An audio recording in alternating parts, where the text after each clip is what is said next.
Breakfast is Tech Talk, Tech Talk, Tech Talk, Tech Talk, Tech Talk, Tech Talk, Tech Talk with Matthew Dixon.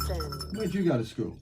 I went to school at St John's here in Dubbo, and then St. back in my day, it was so long ago, Richard, that St John's only went to year 10. So at the Really? end of year 10, you had to go and decide to go somewhere else. We had three high schools. We had Delroy, Dubbo High and South High. So Only one at Delroy. there was only one person there. No, there was only one Delroy. Yeah. So there was three. So I lived in South Dubbo, so I went to South High for years 11 and 12.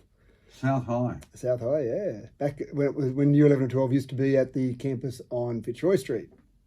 So, Yeah. Good memories of school? Oh, yeah. And still friends. Yeah, I've got friends that I still do stuff with now from school. Hello? Yeah. He wasn't, was he? He's a dreadful student. Thanks for calling, Sally. Thank you.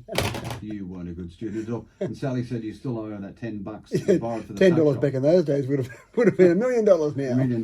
What was the schooling part of your desire? Did it trigger your imagination or cunning to become a techie? Oh, absolutely. When we were at St John's, we got two Apple II computers, and I sat down and went, what's this thing? And started playing with it. And within a couple of days, I was writing a database. I actually entered the entire school database, created this database for the entire school.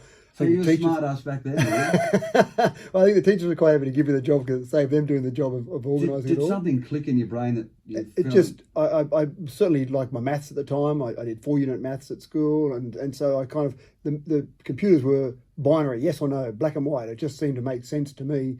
So it did seem to switch on something, and I went, wow, this is cool. Yeah, I love this.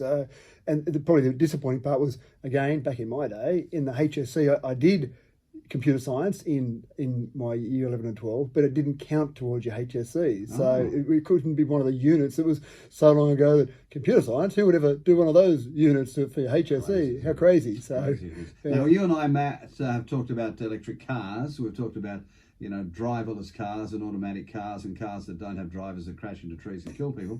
Now comes out of the news, CNN Business is saying a startup based in California, it can help farmers be greener and more profitable by offering what describes as the world's first fully electric self-driving tractor. yeah, cool.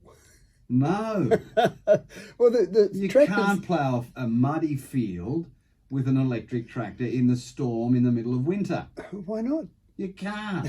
Come on, Or let's can do you? it. Or You can you? can, yeah. Really? So the many people around this region right now have semi-autonomous tractors. They've got headers, they've got tractors that sit there, and they program them in their field. They stay in the driver's seat, and they And track. fall asleep. They do sometimes, but they track incredibly accurately along each row, and then they've got to manually turn them around at the end of each row. They get an alarm goes off, so it wakes them up from their little slumber. They turn around, and it comes back. And one of the things they found with that is you don't get the overlap, so you actually become more efficient in what you're doing. Now, that's with normal diesel-powered tractors. So the next logical step from that is certainly electric tractors. Why not? They talk about in And we're that talking article. about tractors. We're not talking about headers. We're talking about tractors. Okay, we're not talking about sprayers that have these wide sprays on either side of the tractor that would fertilise and stuff, are we? But why not?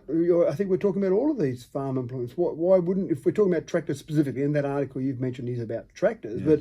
but it's logical to have headers, to have spray equipment, to have all those pieces of equipment. Augers and booms and the whole shebang. Why not? It's all, the ability to drive those via electricity makes sense. I mean, one of the examples they gave in there is that each farmer that replaces one tractor with one of these tractors saves over 50 tonnes of carbon dioxide each year from what they would normally do in their activities on their farm. So that's fantastic. But also there's a lot of sense in it, because you'll see tractors that have got large weights on them to keep them heavy, and in particular at the back they might have some weights on the back or the front depending on the configuration. But batteries are heavy, so having a heavy battery at the base of a tractor, or maybe towards the front or the back, depends where it needs it, means you don't have to put those weights on. So it's almost part of the whole construction of the tractor. The battery helps with the normal operation of the tractor with the weight that it might need. So there are logical things like Will that. it take up the torque? Well, the great thing about an electric motor is that it has incredible torque. You've got all that torque almost from zero. Yeah. Diesel electric trains have been known about that for many years. They've got diesel to give electricity to the electric engines that drive the train, because they've got that huge load that they want to pull, and they want it all from zero. You're not getting up to speed with that train. You need to get it up to speed from zero. So a tractor, the same thing. It's not trying to go 110 k's an hour through the paddocks. It's trying to go typically fairly slow, but maybe have a big load, and that's where that torque is fantastic. Can it tow?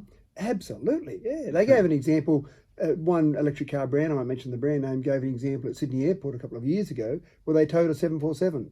So A little tractor. No, a car. A This is car. an electric car towed a 747. Not that many farmers have to tow a 747, but again, it's all about that torque. The great thing about, if you look at a power band for an electric motor, as soon as you start spinning it, almost instantly you've got all that torque available, which normally you've got to get a internal combustion engine up to speed before it can get that torque. All right, so they're using automated trucks now in mining sites because they're monotonous, up and down, up and down, up and down. So they figure, okay, we'll just do this. But you have to have a remote driver, somebody in a booth somewhere. Yeah, and sometimes they're thousands of kilometres away. That's but- right. but Would this then- happen with the tractors? Well, this particular model, they talked about the fact that yes, there would need to be someone that could receive alerts while this is going about doing its job. Because if it suddenly starts to tip over or something, If something happens, if it runs into something, if it stops unexpectedly, so kangaroo or something, it happens. it could be. Yeah, that's right. So it doesn't say you need to have someone in a control room, but you need to have someone that can receive alerts and then go and deal with it if need You know be. what you have? You have a drone. And you send it out to the tractor's aid. To have a look at what's going on. That's it. That's right. And it sends back to. Yeah, you're So thinking, Richard. You are thinking. we won't have farmers.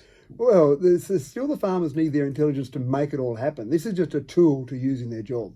Yeah. Once upon a time, they had scythes that would cut through the wheat. Now they've got implements to do that. So you're just improving the efficiency. Yeah, okay. On GDP Yeah, Breakfast. it's 8 o'clock.